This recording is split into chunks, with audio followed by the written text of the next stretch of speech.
Kendi was the kind of woman who believed in building her dreams from the ground up. In the busy town of Kisumu, she worked long hours as a fashion designer, stitching, sewing, and saving every shilling she could.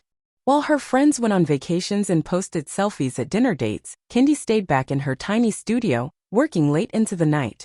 She missed birthdays, skipped weddings, and often lied to her family that she was just too tired, when in truth, she was quietly saving for something big, a home. Not just any house, but a warm, beautiful space she dreamed of sharing with the man she loved, her fiancé Toby. Every coin she saved had a purpose. Every outfit she designed carried a bit of that dream. She wasn't flashy. She didn't ask for help. Her motto was simple: build, don't beg. She pictured weekends with Toby in their backyard, maybe a dog running around, laughter in the kitchen. She could almost feel it. But what she didn't see, what she couldn't imagine, was that she was the only one truly building. Toby smiled, said the right things, and held her hand like he believed in the same future. But deep down, Kendi didn't know she was pouring her love, time, and money into something that was never real for both of them. While she sacrificed in silence, thinking they were growing together, he was quietly walking away. One quiet night after a long day at work, Kendi sat on her couch scrolling through Instagram, just trying to relax. That's when she saw it. A viral proposal video that had already racked up thousands of likes and comments. People were calling it the most romantic proposal of the year. Curious, she tapped the video. Her heart stopped. The man on the screen was Toby. The ring? It looked exactly like the one she had saved up for, down to the smallest detail. But the woman he was kneeling in front of wasn't her. Kendi stared at the screen in shock. First she thought it had to be a mistake. Maybe it was an old video? Maybe it was edited? But no, this was real. Toby was smiling, laughing, and proposing to another woman, in a candlelit setup that looked straight out of a movie. Expensive roses. Fairy lights. A live violinist. Kendi felt sick. She remembered every shilling she had saved. The money she had quietly moved from her business account to help him when he said he was struggling. The time she skipped meals just to put something aside for their future. That proposal, that moment was built on her sacrifice. And yet, she wasn't the one in the video. Her hands shook. The betrayal wasn't just emotional. It was financial, spiritual, and deeply personal. She had helped fund her own heartbreak. While she was dreaming of their life together, he was planning a picture-perfect moment with someone else. And now the world was celebrating it, not knowing the woman behind the scenes, the one who paid for the roses, the ring, the lights, and even the love story that never truly belonged to her. She didn't cry right away. Her pain was too deep for tears. It felt like the kind of hurt that makes you question everything: your love, your loyalty, your worth. The worst part? Toby had never said goodbye. He just disappeared, and reappeared as someone else's Prince Charming. The next morning, Kendi didn't wait. She couldn't. Her hands were still trembling from the night before, her chest heavy with confusion and pain. She called Toby over and over, no answer. She sent him a message: "We need to talk. Now." Hours later, he showed up, calm like nothing had happened. As if he hadn't turned her entire world upside down with a single video. Kendi looked him in the eye, holding back tears. Was it real? That video? Her voice cracked. Toby didn't flinch. He didn't look ashamed. Instead, he sighed like she was bothering him. "Yeah, it's real," he said. "I didn't know how to tell you." Kendi's voice rose, her pain spilling out. Asterisk, how could you use the money I gave you? Asterisk, the money I saved for us, to propose to someone else? She was shaking now. "You let me believe we were building something. I gave up so much for you. I believed in you." And then came the words that broke her completely. "You were building a future I didn't ask for," Toby said coldly. "That was your dream, not mine." Kendi felt the ground shift beneath her. He wasn't sorry. He didn't even pretend to be. No apology. No regret. Just blame. As if loving him too deeply was her biggest crime. As if her kindness, her loyalty, her sacrifices were somehow a burden. "I never asked you to do all that," he added. "You did it because you wanted to. Don't put that on me." With that, he walked out. Just like that. No explanation, no closure. Kendi stood frozen, her heart crushed into pieces. The man she once loved, the man she planned her whole future with, left her feeling like a fool for believing too much and giving too deeply. She didn't scream. She didn't chase after him. She just stood there in silence, letting the pain sink in. Because sometimes the deepest betrayal isn't loud, it's the quiet breaking of a heart that loved with everything it had. Kendi could have broken down. She had every reason to. Her heart was shattered, her savings were almost gone, and the man she trusted had walked away without a second thought. For days she didn't eat much. She didn't speak to anyone. She just stared at the walls of her tiny apartment, replaying everything in her mind, every late night she worked, every shilling she saved, every dream she built around Toby. But then something shifted. One morning she looked in the mirror, eyes puffy and tired, and whispered to herself, "This pain will not be the end of me." She checked her bank account. Only 40,000 Kenyan shillings left. That was all she had to her name. It wasn't enough to start over the way she had imagined, but maybe it was enough to start something. Then she remembered her late grandmother, who used to make natural hair oils and skin creams from local herbs and roots.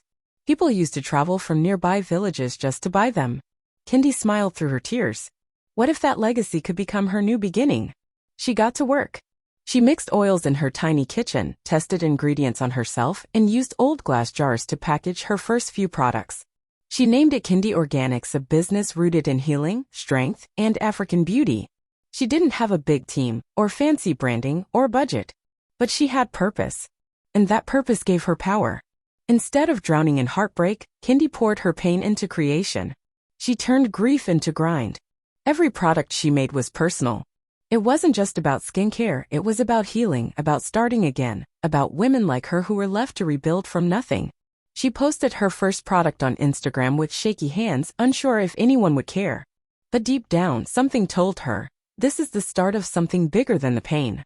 Kendi didn't expect much when she posted that first Instagram reel. It was just a simple video, her in her kitchen, mixing oils, telling a bit of her story. She didn't cry in the video, but her pain was there, raw and honest. She talked about heartbreak, about losing everything, and about starting over with nothing but her grandmother's recipes and a little hope. Then she said, "They took my love for granted, but I turned it into something that loves me back." And she ended it with a smile that carried both strength and sadness. She went to bed not thinking much of it. But when she woke up the next morning, her phone was buzzing nonstop. Likes, comments, shares, orders, hundreds of them, then thousands. Women from Nairobi to Accra, from Kigali to Lagos were flooding her DMs. Some were buying products. Others were sending messages like, "You gave me courage and I went through the same thing. Thank you for sharing." The reel had gone viral not just because of the product but because of the pain behind it. Her story hit something deep in people. Suddenly, Kendi Organics wasn't just a small business anymore. It became a symbol, a movement, a rebellion against being broken and left behind. Women who had been betrayed, silenced, or forgotten saw themselves in Kendi. And they wanted to support her, not out of pity but out of power. Because she turned her heartbreak into something beautiful, something useful, something healing. She worked day and night to keep up. She bought more jars, hired 2 friends to help her package, and turned her living room into a mini warehouse. Every sale felt personal. Every review brought her closer to healing. The same love that was once her downfall was now the reason strangers across Africa were cheering her on. What started as one small order became a wave. And what started as betrayal became a business revolution. Toby thought he had it all. After that flashy proposal to Marembe paid for with Kendi's savings, he felt like a king. Everyone online praised him. Strangers called him goals. Marembe looked perfect on his arm, always dressed up, always smiling for the camera, always ready to show off their luxury dates in matching outfits. But behind the filters, things weren't so perfect. Marembe didn't love Toby. She loved the lifestyle. The gifts. The dinners. The spotlight. And the moment things started to slow down, when the money wasn't flowing like before, her love began to fade. Toby tried to keep up, taking small jobs, borrowing money from friends, even lying just to impress her. But Marembe noticed. The charm wore off. She started ignoring his calls, coming home late, and eventually, she just left. No goodbye. No explanation. Just gone. Now Toby sits alone in a cheap apartment he can barely afford. His phone, once full of praise and attention, is silent. No job. No money. No friends who want to stick around. And no one to blame but himself. Late at night, he scrolls through Instagram and there she is, Kendi. Glowing. Confident. Standing in front of shelves filled with Kendi Organics products. Giving interviews. Shipping orders. smiling with women across the continent who now see her as a symbol of strength. He watches one video where she says, "Sometimes what breaks you builds you." And for the first time in a long time, Toby feels something sharp in his chest. Regret. Regret for how he treated her. Regret for walking away from the one woman who truly believed in him. Now she's rising and he's sinking. No one is cheering for him anymore. And the life he thought was so shiny? It's nothing but a mirror now reflecting every bad choice he made. Months had passed. Kendi Organics was booming, more orders, more stockists, more staff. What started in her kitchen had now grown into a full business with an office, a small team, and plans to expand across Africa. Every day, her HR assistant sorted through dozens of job applications.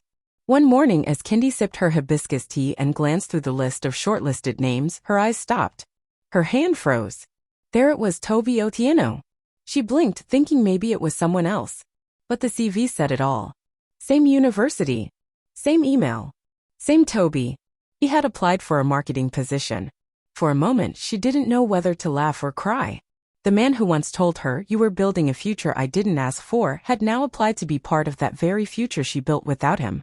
Her team hadn't recognized his name. To them, he was just another candidate. But to her, he was the past knocking on her door. Kendi sat back and stared at the screen. She could have ignored it. Deleted the application. Moved on. But no, something in her said, "Call him in." Not out of revenge. Not to embarrass him. But because life had brought the moment full circle. The same man who once drained her now needed a seat at her table. She leaned over and told her assistant, "Schedule an interview with Toby Otieno. Let's see what he has to offer." Inside, her heart was calm. She wasn't bitter, just ready. Ready to face him, not as the woman he left behind, but as the CEO he never saw coming. The day of the interview came. Toby walked into the office, dressed neatly, holding his CV and wearing a nervous smile. He had no idea whose company he was walking into until he stepped into the interview room and saw her. Kendi. Sitting calmly, dressed in a sharp blazer, her natural hair glowing, her posture strong. For a second he froze. His face dropped. He opened his mouth to speak, but nothing came out. "Hi, Toby," Kendi said, her voice steady. "Please have a seat." He sat down slowly, clearly uncomfortable. The room was quiet except for the soft hum of the camera that was recording the session, something every interviewee had been informed about earlier for transparency and documentation.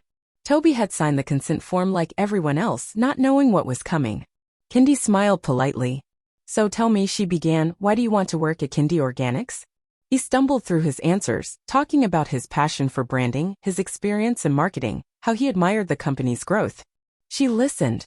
Patient. Calm. Professional. But inside, a storm of memory swirled.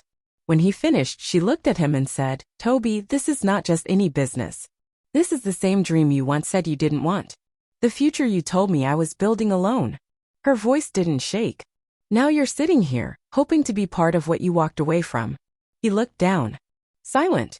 Then she leaned forward and said something that would echo across the internet. "I believe in second chances, but not for those who stole my first." She thanked him for coming, handed him a letter that simply said, "Application declined," and ended the interview. Later that day, she posted the video on her Instagram with the caption, "Forgiveness doesn't always mean a seat at the table. Sometimes it means watching from the door." The internet exploded. Within 24 hours, the video hit 3 million views. Comments poured in. Women called her a hero.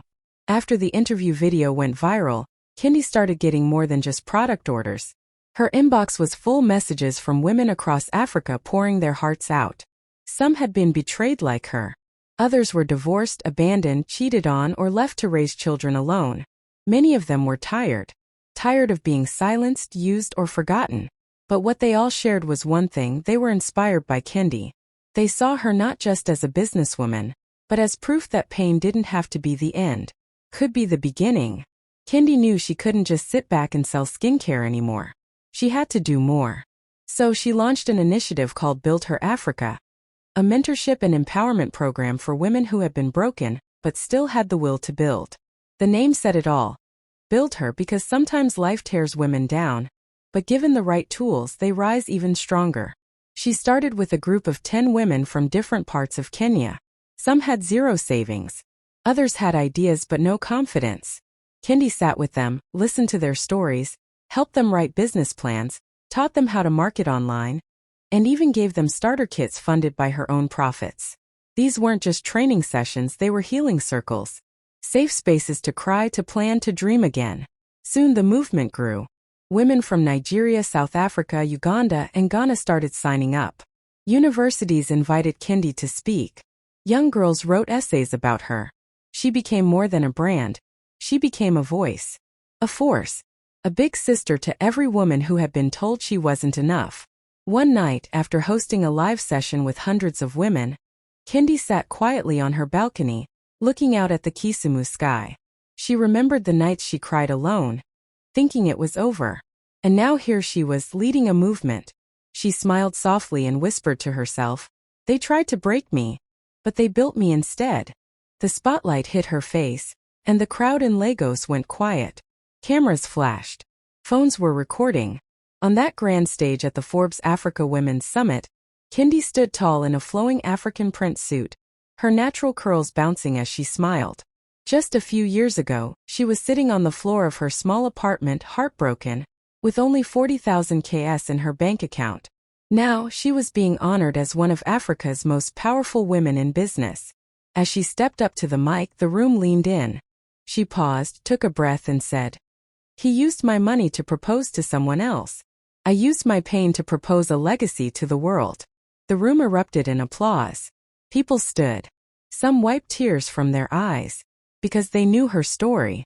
Millions had followed it, from the betrayal to the heartbreak to the launch of Kendi Organics, and now to this billion-dollar success story. Kendi didn't just build a business. She built a movement.